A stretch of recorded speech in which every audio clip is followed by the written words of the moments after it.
Día 215 de nuestro reto Lee la Biblia este año. Trabajar sin desfallecer. ¿Le interesa a Dios tu trabajo? Mucha gente no ve a Dios como alguien disponible 24 horas al día y 7 días a la semana, sino más bien como un actor retraído, confinado a una función dominical con un público en declive. Hay una visión muy extendida que dice que Dios y el trabajo simplemente no mezclan bien. Las exigencias del agresivo y competitivo mundo del trabajo son vistas como el enemigo obvio de la compasión y el amor cristiano. Pero el Dios que creó y sostiene el mundo es también el Dios del lugar de trabajo. Si la fe cristiana no es relevante en el trabajo, entonces no es relevante para nada. Estas palabras son de Ken Costa, que en su libro God at Work, Dios en el trabajo, eh, cuenta que durante más de 40 años Ken había vivido su fe en primera línea del frente del ministerio cristiano, en el lugar secular del trabajo en la City de Londres, el barrio financiero de Londres. Vivirla ahí es algo que ve como su llamado primordial como cristiano. Cualquiera que sea el tipo del trabajo al que estás llamado, probablemente ocupará una gran porción de tu vida. El trabajo es una parte importante de la economía de Dios, es parte de aquello para lo que fuiste creado y será parte de lo que harás en el cielo. El trabajo tiene un valor intrínseco. Salmos 90, versículos 11 al 17 dice: ¿Quién conoce el poder de tu ira y tu indignación según que debes ser temido? Enséñanos de tal modo a contar nuestros días que traigamos al corazón sabiduría. Vuélvete, oh Jehová, ¿hasta cuándo? Y aplácate para con tus siervos, de mañana sacíanos de tu misericordia y cantaremos y nos alegraremos todos nuestros días. Alégranos conforme a los días que nos afligiste y los años en que vimos el mal. Aparezca en tus siervos tu obra y tu gloria sobre sus hijos. Sea la luz de Jehová nuestro Dios sobre nosotros y la obra de nuestras manos confirma sobre nosotros. Sí, la obra de nuestras manos confirma. Salmo 90, en estos versículos 11 al 17, habla acerca de que tu trabajo tiene un valor perdurable. Bill Hybels desafió recientemente a todo el mundo cristiano con las siguientes palabras: ¿qué estás haciendo ahora mismo que vaya a sobrevivirte? El Salmo 90 trata de la brevedad de la vida, pero aunque tu vida sea corta y fugaz, de acuerdo con este salmo, es posible que tu trabajo sobreviva a ti. Lo que haces puede tener un valor perdurable. El salmo termina con una nota de esperanza: que el favor del Señor nuestro Dios esté sobre nosotros, confirma en nosotros la obra de nuestras manos. Sí, confirma las obras de nuestras manos. El valor último del trabajo es un reflejo del hecho de que Dios también es un trabajador. El salmista dice: sean manifiestas tus obras a tus siervos y tu esplendor a sus descendientes. En el libro Working Without Wilting, Trabajando sin desfallecer, Jago Wynne escribe: tendemos a pensar que cosas como nuestro trabajo que suceden mientras estamos en la tierra no son más que temporales y transitorias. La Biblia pinta un cuadro diferente. Cuando Jesús regrese, Dios no va a borrar la tierra, sino que la renovará, la redimirá y la liberará de su atadura a la decadencia. El trabajo humano será purificado y redimido para que sea liberado del pecado de la misma manera que nosotros seremos liberados. Y el trabajo será ciertamente parte de la nueva creación. Por eso es correcto pedirle a Dios que confirme la obra de nuestras manos. Romanos 16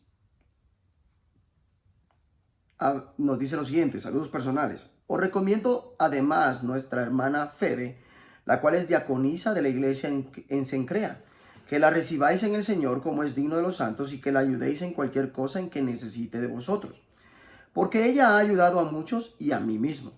Saludad a Priscila y a Aquila, mis colaboradores en Cristo Jesús, que expusieron su vida por mí, a los cuales no solo yo doy gracias, sino también todas las iglesias de los gentiles.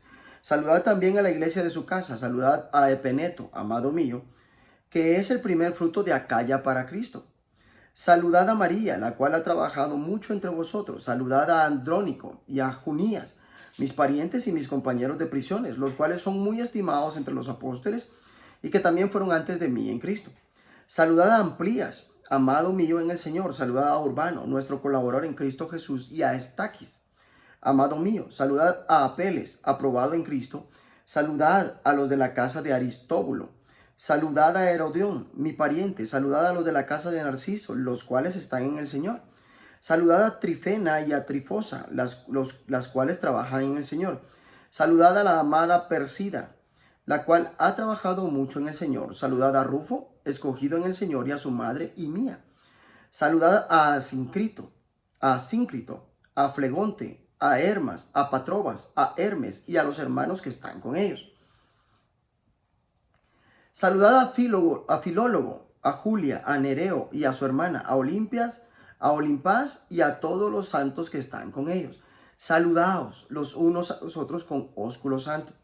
Os saludan todas las iglesias de Cristo. Mas os ruego, hermanos, que os fijéis en los que causan divisiones y tropiezos en contra de la doctrina que vosotros habéis aprendido, y que os apartéis de ellos, porque tales personas no sirven a nuestro Señor Jesucristo, sino a sus propios vientres, y con suaves palabras y lisonjas engañan los corazones de los ingenuos.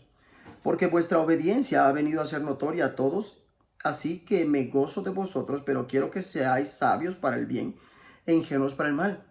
Y el Dios de paz aplastará en breve a Satanás bajo vuestros pies. La gracia de nuestro Señor Jesucristo sea con vosotros.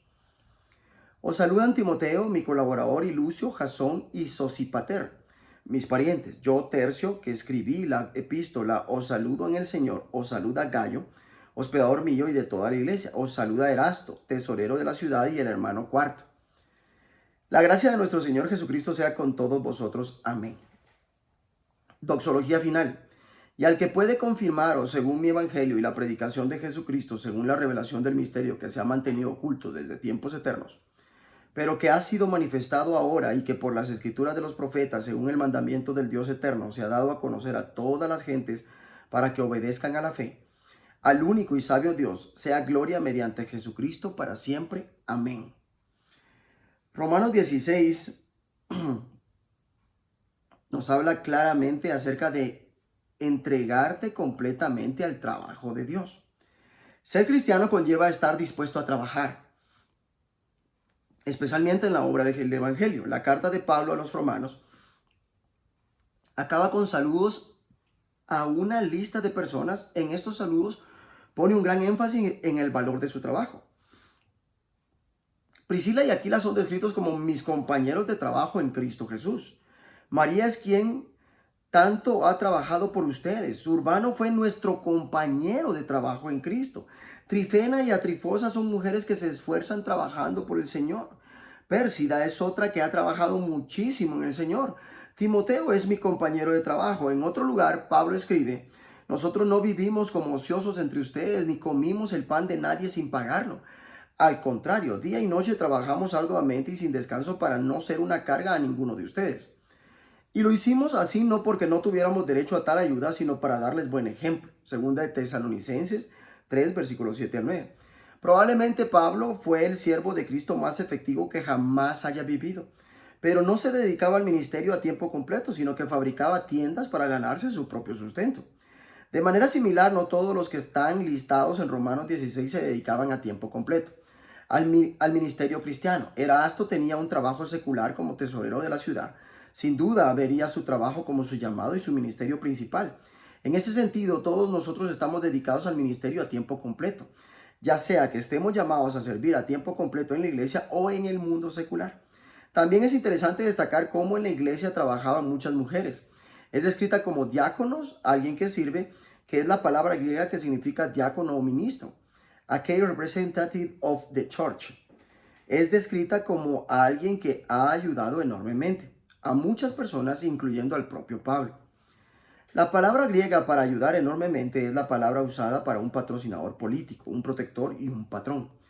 Sugiere que ella tenía una posición social, patrimonio e independencia. Claramente tuvo un papel prominente en la iglesia. Priscila y Aquila tenían un ministerio conjunto. Priscila es nombrada primero. Esto se debe probablemente a que o bien se había convertido primero y llevó a Aquila a Cristo, o a que desempeñó un papel más importante en la vida y trabajo de la iglesia. 10 de las personas nombradas en la lista son mujeres. Incluye a Junías, una de los que The Message califica como líderes destacados. Es casi seguro que Junías era un nombre de mujer y es descrita junto con Andrónico como destacados entre los apóstoles. Puesto que claramente no era uno de los 12 apóstoles, la palabra apóstoles tiene aquí un sentido más amplio, denotando a alguien que ha sido enviado como misionero. Pablo incluye a una mujer como alguien destacado entre aquellos líderes misioneros. De esto sacamos en claro que las mujeres ocuparon lugares destacados en el equipo de Pablo. Pablo termina con una nota de agradecimiento y alabanza. Al único sabio Dios sea la gloria para siempre por medio de Jesucristo. Amén. Primera de Crónicas 15 dice lo siguiente: David trae el arca a Jerusalén. Hizo David también casas para sí en la ciudad de David y arregló un lugar para el arca de Dios y le levantó una tienda. Entonces dijo David: el arca de Dios no debe ser llevada sino por los levitas, porque a ellos ha elegido Jehová para que lleven el arca de Jehová y le sirvan perpetuamente. Y congregó David a todo Israel en Jerusalén para que pasasen el arca de Jehová a su lugar, el cual había él preparado. Reunió también David a los hijos de Aarón y a los levitas, de los hijos de Coat, Uriel, el principal, y sus hermanos, 120. De los hijos de Merari, Asaías, el principal, y sus hermanos, 220. De los hijos de Gersón, Joel, el principal, y sus hermanos, 130. De los hijos de Elisafán, Semaías, el principal, y sus hermanos, 200. De los hijos de Hebrón, Eliel, el principal, y sus hermanos, 80. De los hijos de Uziel, Aminadab, el principal, y sus hermanos, 112. Y llamó David a los sacerdotes Sadoc y Abiatar, y a los levitas Uriel, Asaías, Joel, Semaías, Eliel y Aminadab.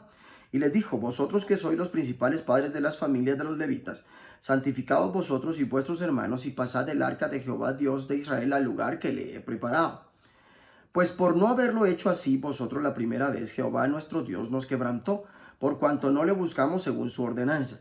Así los sacerdotes y los levitas se santificaron para traer el arca de Jehová Dios de Israel.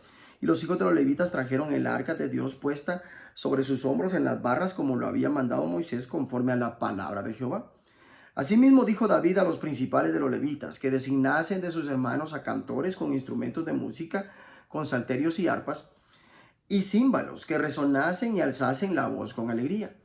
Y los levitas designaron a Emán, hijo de Joel, y de sus hermanos, a Asaf, hijo de Berequías, y de los hijos de Merari y de sus hermanos, a Etán, hijo de Cusaías, y con ellos a sus hermanos del segundo orden, a Zacarías, Jaasiel, Semiramot, Jehiel, Uni, Eliab, Benaía, Maasías, Matatías, Elifeleu, Micmías, Obed Edom y Jehiel, los porteros. Así Emán, Asaf, Etán, que eran cantores, sonaban símbolos de bronce. Y Zacarías, Asiel, Semiramot, Jehiel, Uni, Eliab, Maasías y Benaía con salterios sobre Alamot. Matatías, Elifeleu, Micmías, Obed-edom, Jehiel y Asasías tenían arpas afinadas en la octava para dirigir, y Kenanías, principal de los levitas, en la música fue puesto para dirigir el canto porque era entendido en ello. Berequías y Elcana eran porteros del arca, y Sebanías, Josafat, Natanael, Amasai, Zacarías, Benaía y Eliezer, sacerdotes, tocaban las trompetas delante del arca de Dios. Obed-edom y Jeías eran también porteros del arca. David pues y los ancianos de Israel y los capitanes de millares fueron a traer el arca del pacto de Jehová de casa de Obed-edom con alegría, y ayudando Dios a los levitas que llevaban el arca del pacto de Jehová. Sacrificaron 7 novillos y 7 carneros. Y David iba vestido de lino fino, y también todos los levitas que llevaban el arca, y asimismo los cantores, y Kenanías era maestro de canto entre los cantores. Llevaba también David sobre sí un efod de lino. De esta manera llevaba a todo Israel el arca del pacto de Jehová con júbilo y sonido de bocinas y trompetas y címbalos y al son del salterio y arpas. Pero cuando el arca del pacto de Jehová llegó a la ciudad de David, Mical, hija de Saúl, mirando por una ventana, vio al rey David que saltaba y danzaba, y lo menospreció en su corazón. Primera de Crónicas 16, versículos 1 al 36 dice: Así trajeron el arca de Dios y la pusieron en medio de la tienda que David había levantado para ella, y ofrecieron holocaustos y sacrificios de paz delante de Dios. Y cuando David acabó de ofrecer el holocausto y los sacrificios de paz, bendijo al pueblo en el nombre de Jehová, y repartió a todo Israel, así a hombres como a mujeres, a cada uno una torta de pan, una pieza de carne y una torta de pasas. Y puso delante del arca de Jehová ministros de los levitas para que recordasen y confesasen y lo hacen a Jehová, Dios de Israel. Asaf el primero, el segundo, después de él, Zacarías, Jehiel, Semiramot, Jehiel, Matatías, Eliab, Benaía, Obededón y Jehiel, con sus instrumentos de salterios y arpas, pero Asaf sonaba los címbalos, también los sacerdotes Benaía y Jehaziel sonaban continuamente las trompetas delante del arca del pacto de Dios. Entonces en aquel día David comenzó a aclamar a Jehová por mano de Asaf y de sus hermanos. Alabad a Jehová, invocad su nombre, dad a conocer en los pueblos sus obras. Cantad a él, cantadle salmos. Hablad de todas sus maravillas, gloriaos en su santo nombre, alégrese el corazón de los que buscan a Jehová. Buscad a Jehová y su poder, buscad su rostro continuamente. Haced memoria de las maravillas que ha hecho, de sus prodigios y de los juicios de su boca. Oh vosotros, hijos de Israel, su siervo, hijos de Jacob, sus escogidos. Jehová, él es nuestro Dios. Sus juicios están en toda la tierra. Él hace memoria de su pacto perpetuamente y de la palabra que él mandó para 1000 generaciones. Del pacto que concertó con Abraham y de su juramento a Isaac, el cual confirmó a Jacob por estatuto y a Israel por pacto sempiterno, diciendo: a ti daré la tierra de Canaán, porción de tu heredad, cuando ellos eran pocos en número, pocos y forasteros en ellas, y andaban de nación en nación y de un reino a otro pueblo. No permitió que nadie los oprimiese. Antes, por amor de ellos, castigó a los reyes. No toquéis, dijo, a mis ungidos, ni hagáis mal a mis profetas. Cantad a Jehová toda la tierra, proclamad de día en día su salvación. Cantad entre las gentes su gloria y en todos los pueblos sus maravillas. Porque grande es Jehová y digno de suprema alabanza, y de ser temido sobre todos los dioses, porque todos los dioses de los pueblos son ídolos, mas Jehová hizo los cielos, alabanza y magnificencia delante de él. Poder y alegría en su morada. Tributad a Jehová, oh familias de los pueblos, dad a Jehová gloria y poder. Dad a Jehová la honra debida a su nombre. Traed ofrenda y venid delante de él. Postraos delante de Jehová en la hermosura de la santidad. Temed en su presencia toda la tierra. El mundo será aún establecido para que no se conmueva. Alégrense los cielos y gócese la tierra, y digan en las naciones: Jehová reina. Resuene el mar y su plenitud, alégrese el campo y todo lo que contiene. Entonces cantarán los árboles de los bosques delante de Jehová, porque viene a juzgar la tierra. Aclamad a Jehová, porque él es bueno, porque su misericordia es eterna. Y decid: sálvanos, sálvanos, oh Dios, salvación nuestra, recógenos y líbranos de las naciones, para que confesemos tu santo nombre y nos lo gloriemos en tus alabanzas. Bendito sea Jehová, Dios de Israel, de eternidad a eternidad. Y dijo todo el pueblo: amén, y alabó a Jehová. Primera de Crónicas 15 y 16 también nos está hablando claramente acerca de imitar a Dios en el trabajo y en el descanso. El trabajo es una de las maneras en las que imitas a Dios. Estás hecho a la imagen de Él y por lo tanto, igual que Dios trabaja, tú también has sido creado para trabajar. De la misma manera que Dios trabajó en la creación, nosotros tenemos que hacer lo mismo. El mandamiento de trabajar estaba promulgado antes de la caída. Ver Génesis 2:15. Como suele decir Ken Costa, el trabajo estaba en las instrucciones que emanaron de Dios originalmente. David se puso a trabajar y construyó para sí casas. Primera de Crónicas 15:1. Convocó a los líderes y los puso a trabajar. No hay ninguna separación entre lo sagrado y lo secular. La adoración estaba en el corazón de todo lo que hacía. David dio instrucciones acerca del trabajo de la adoración. Fueron designados para estar a cargo del arca del Señor, para que ministraran, dieran gracias y alabaran al Señor, Dios de Israel. El rey David se unió a su adoración saltando y danzando. En momentos establecidos durante el día, se tomaban lo que Joyce Meyer describe como un descanso para alabar. Dice así: no creo que nada bendiga más a Dios que cuando paramos justo a mitad de lo que estamos haciendo y levantamos nuestras manos para alabarlo. Piensa en el hombre de negocios que, por ejemplo, puede que sea el presidente de una gran compañía. ¿No sería maravilloso si cerrara la puerta de su oficina varias veces al día, echara el cerrojo, se arrodillara y dijera: Dios, solo quiero tomarme un minuto para alabarte?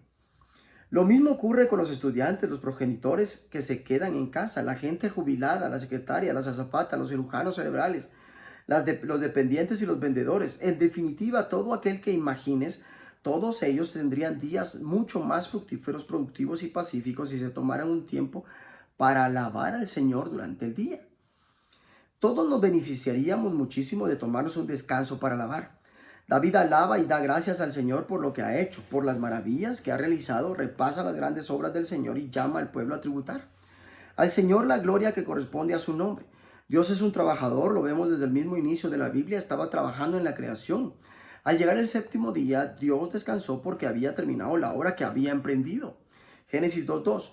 No solo crea el mundo, lo sostiene y lo redime. El trabajo es una de las maneras en las que puedes imitar a Dios. Sucedió que al entrar el arca del pacto del Señor a la ciudad de David, Mical, la hija de Saúl, se asomó a la ventana y cuando vio que el rey David saltaba y danzaba con alegría, sintió por él un profundo desprecio. Me encanta la alabanza, pero es fácil tener nuestras preferencias. A veces puedo pensar cómo eso puede ser alabar, pero Dios mira mi corazón y no quiero volverme como Mical. Señor, gracias por tu trabajo. Gracias porque hasta el trabajo duro es toda una bendición. Que mi trabajo sea en sí mismo un acto de alabanza al presentar mi cuerpo como un sacrificio vivo y mi acto de adoración espiritual. Te doy gracias, Padre. Que Dios te bendiga.